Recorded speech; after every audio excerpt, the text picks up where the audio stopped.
One of my favorite cultural explorations was in Kham, which is located in eastern Tibet in the Hingduan Mountains. This region is southeast of the Tibetan Plateau with an average elevation of 11,500 feet. It is now part of Sichuan province in China. Notice the field of Buddhist prayer flags, or lungta, which means wind horse, on the hillside. They send mantras and prayers on the wind, spreading compassion, wisdom, and peace to all sentient beings. Our objective was to catch the Cham dances at Katok Monastery and the Litang Horse Festival. I traveled with my son Bodhi, and we made friends along the way at a small monastery. Katok Monastery was established in 1159 in the Dege region of Kham and is perched on a mountainside at 13,000 feet. It is part of the Nyingmapa or Red Hat sect of Tibetan Buddhism. It was destroyed in 1966 during the Cultural Revolution and has since been rebuilt. Local Tibetans often walk days or even weeks to attend the festival, getting rides where they can. They come dressed in their finest and reunite with friends and family during the annual event. The na drums used in the Buddhist Cham dances create low, thunderous sounds. Their hard-driving rhythmic patterns correspond precisely to the footwork and gestures of the dances. The high-pitched gyaling, or double-reeded oboe, adds rhythm and nuance to the music and signals transitions in the dance performances, which go on all day. Cham ritual dances can last from 3 to 5 days. They are a combination of blessings and purification, empowerments, Buddhist history and cosmology, as well as a community gathering. In this Dzogchen Buddhist empowerment, the 5 skulls atop the masks represent the conquering of the 5 poisons of ignorance, anger, desire, pride, and jealousy. The stag dancer symbolizes gentleness, vigilance, and spiritual awareness and the presence of benevolent spirits. The pillow dancer, or disciplinarian, keeps the crowd at bay, keeping the area open for the performers. Yak dancers represent strength, endurance, and the life-sustaining force of the Tibetan Plateau. Red mass wrathful deities are guardians and protectors, not demons. They purify the space, protect the monastery, and ward off negative forces. These are the Haruka, or celestial attendants. They represent peaceful or semi-divine beings. Their presence balances the ferocity of wrathful figures, adding harmony and positive energy to the event.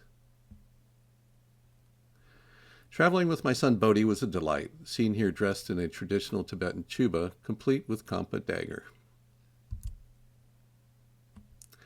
We were housed by Zhazha Rinpoche and his amazingly generous family, who insisted on giving up their beds for us to sleep. I took these window light portraits of him before we headed on our way.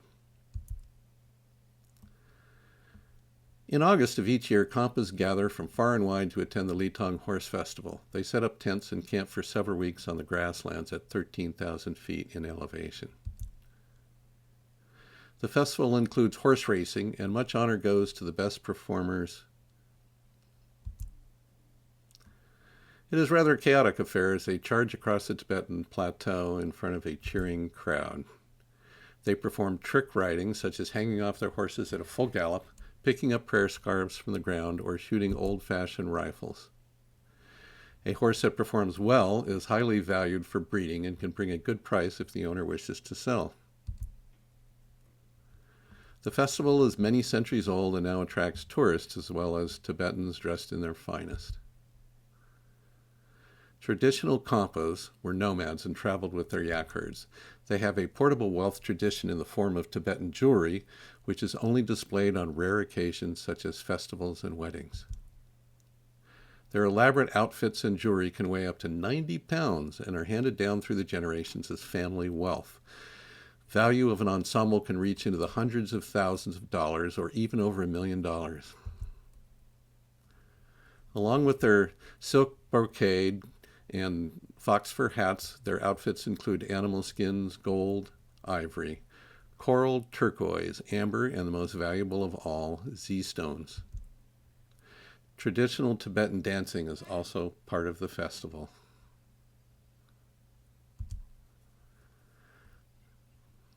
My photography seeks to promote cultural understanding and celebrate our common humanity as a step towards a more peaceful world.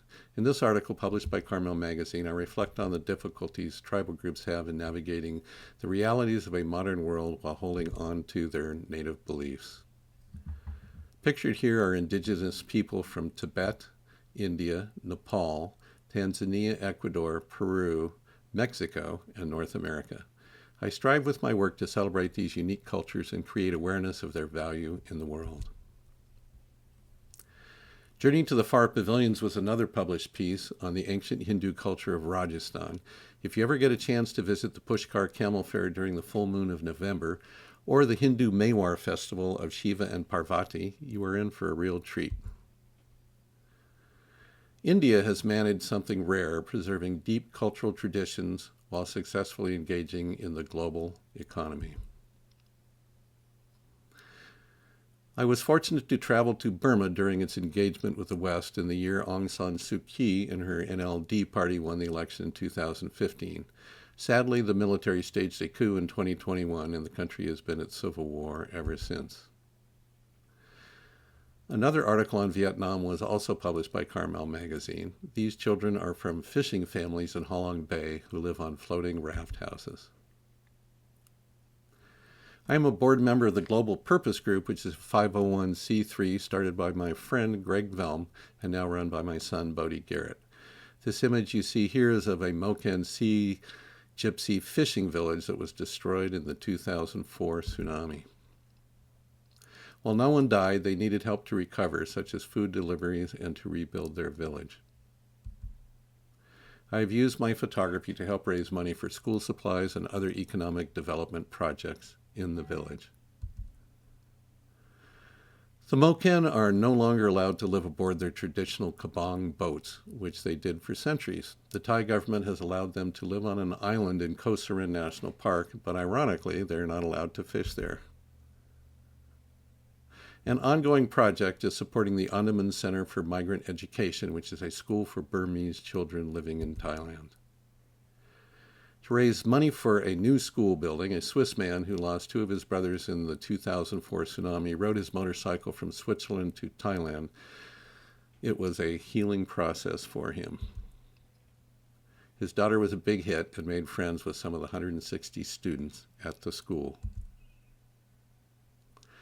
We Help Nepal was formed by my family after the devastating earthquake in 2015, and with the help of many volunteers, we raised $600,000 and completed over 100 grants over a 2-year period.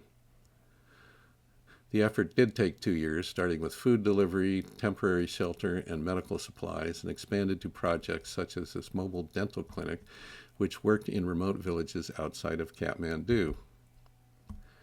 A project we were particularly proud of was providing computers and training for 6 remote schools. My wife, Christine, who speaks fluent Nepali, was welcomed by the children at the school and received their blessings in the form of necklaces of flowers. Thank you very much for watching my presentation.